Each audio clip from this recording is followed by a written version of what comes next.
Hi guys, welcome back to my channel. My name is Shar and I am an LPN nurse. So today I just wanted to talk to you guys about the topic of my first nursing job.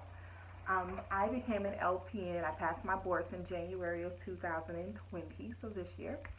And pretty much by that time I already had like jobs lined up. I already went, once I graduated from school, I already had interviews that I went on and kind of had job offers, and so we were just waiting for me to pass board. So my first job as a nurse, as an LPN, as you already, I'm sure, assumed, was long-term care slash nursing home. Now, for me, I was a CNA for many years, and so healthcare wasn't new to me. However, nursing home and long-term care was. As a CNA, I did home care, I did assisted living, things of that sort, but this was like my first nursing home job. Oh my God. And I was not prepared. So I was a new nurse and I was new to long-term care slash nursing home. So let me tell you guys how it went. So pretty much as a long-term care nurse, whether you are RN or LPN, you are responsible for like a strand of things. So you have to do your medication pass, you have to do your treatments, you have to do any trach care, any G tube medications or feedings that have to be done. You have to do that as well. Any Medicare charting, you have to do that. Wound care, wound vacs, just name it. We are responsible for a lot. We are not just pill pushers. Okay? So you have all of those tasks.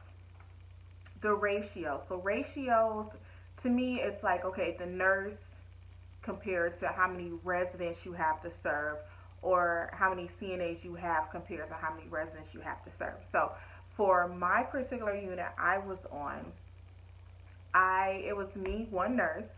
I had anywhere between 25 to 30 residents. I had supposed to be 3 CNAs, but sometimes it's 2, sometimes it's 1.5, because one would work and kind of float to another unit because of like being short staffed or whatever. So again, one nurse to about 25 to 30 residents. Again, with all of your tasks you have to do, treatments.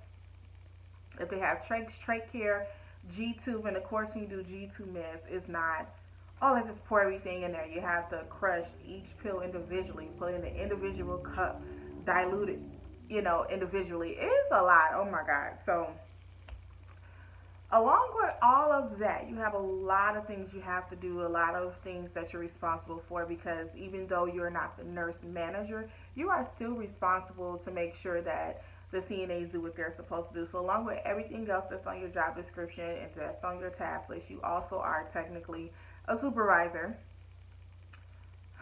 Yeah, and that's more. And there's more. Of course, if the doctor comes to visit or if they make a call, you have to do the telephone orders, you have to deal with pharmacy, you have to deal with family. If there's a fall, you have to do your incident reports. So there's a lot of things that comes with being a nurse in long-term care. So for me, it was overwhelming at first, but I kind of just took it with a grain of salt, saying, hey, this is what I signed up for. Unknowingly it was so much, but I signed up to be a nurse, so I said, hey, let me go along with it and do what I have to do. Now, I didn't know that this was true until towards the end of my nursing program. I started watching YouTube videos and heard of people speaking about how nurses eat their young.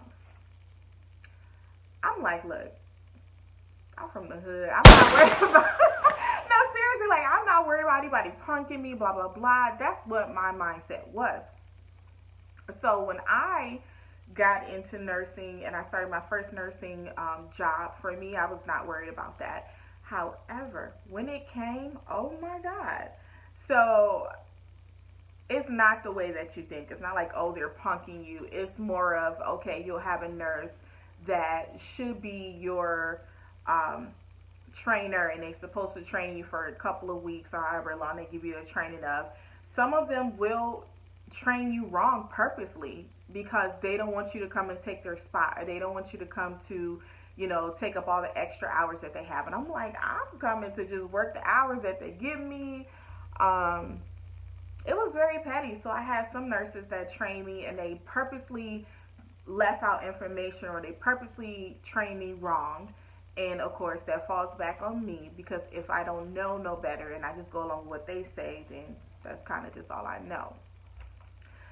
So there were times where I would work on different units. I'll give you one experience I had. I worked on a different unit. It was the rehab unit instead of the actual long-term care unit. And it was very, very busy. It was like, I think, even more than 30 patients on that actual unit. So I ran out of time. I wasn't able to complete one of my treatments, which was a wound care. So I communicated that to the next shift. I put it in my documentation. The nursing manager knew it. So I thought I pretty much did everything I was supposed to do. The next day, the nurse who regularly works on that unit comes to my unit and says, Shar, did you not do so-and-so's treatment yesterday? And I said, well, what does the computer say? Because after a while, you get tired of the bull crap, okay? So I asked her, I said, well, what does the computer say? She said, well, it says that it wasn't completed and that she ran out of time and that she communicated to the nurse manager. I said, well, that's pretty much what occurred. That's what happened. And so her response to that was she's tired of doing everybody else's job and that if I don't come over there now and get it done, it's just not going to get done.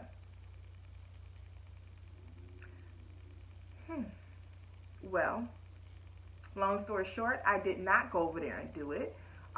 So it didn't get done on my behalf.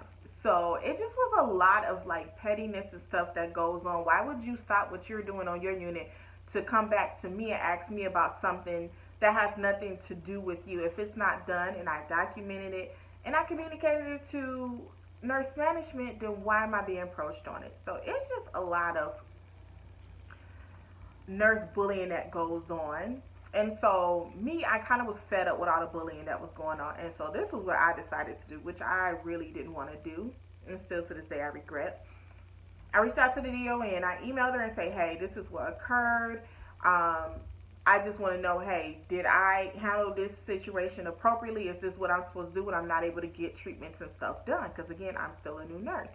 So the DON said, oh, I'm sorry, that you was approached on this. You did everything you were supposed to do, blah, blah, blah. So the next day I come back to work.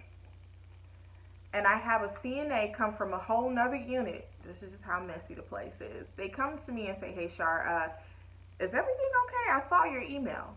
I'm like, saw my email? Yeah, the email that you sent to, she said the DON name. I said, how you see my email? She said, well, there's a printout of your email. A printout of my email that's going around. So not only did I come to the person I was supposed to about my concern, but she sent it to another nursing manager, which I guess that's what you're supposed to do, who's over that particular unit, and that particular nursing manager printed out the emails that I had of my concern and went to different units and showed different nurses and also showed the CNAs. So for me, it was very uncomfortable to even keep coming back to work. I mean, I said what I said, and I didn't regret what I said. I didn't say anything wrong, but it's a simple fact that if this is how you guys handle concerns and complaints, I'm not comfortable working here because now you put a target on my back to make it seem like, okay, this is what Shar does. No, this was a one-time situation. But either way, it's just so much drama and so much politics that went on working at that particular facility. I lasted maybe 2 months. I'll be honest. I lasted about 2 months, and I was like done with it because one thing you have to realize is your physical health is important and your mental health is important as well. So for me, I wasn't going to continue to work somewhere where physically you overwork me. You give me like 30 patients to one nurse, and then mentally I have all this other stuff going on around me with the nurses, who's been there 20 plus years or who've been there, 5 to 10 years.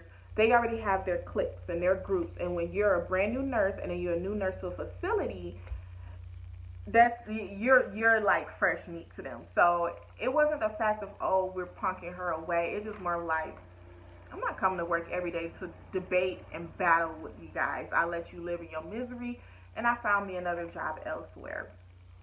So for me, it was a lot. My first nursing job was not the best experience in that sense, but I was grateful because I did learn and became more comfortable with G-tube medication, with trachs and suctioning, with wound care, on how to do wound vacs, which to me, long-term care, it's tough. I don't recommend it for anybody, especially a brand new nurse. However, when it comes to getting your experience, long-term care is like one of the best places you can go. So, that was my experience with my first nursing facility or just nursing job, period. And so, I mean, if you guys wanted to share some of your nursing experience, did you guys have the same? Did you have different? How do you guys feel about when we supposed to, protect each other and be there for each other, but I guess we got to eat our young, right? Don't do that. Don't be that nurse. So, like, comment, and subscribe if you like my videos. Again, I'm new to YouTube and making videos, just trying to put more LPN videos out here because it's not too many that we have out here that's explaining, like, what do we go through as LPNs and our experience during LPN school and work as well. So, like, comment, and subscribe. Thanks for watching my video. Bye.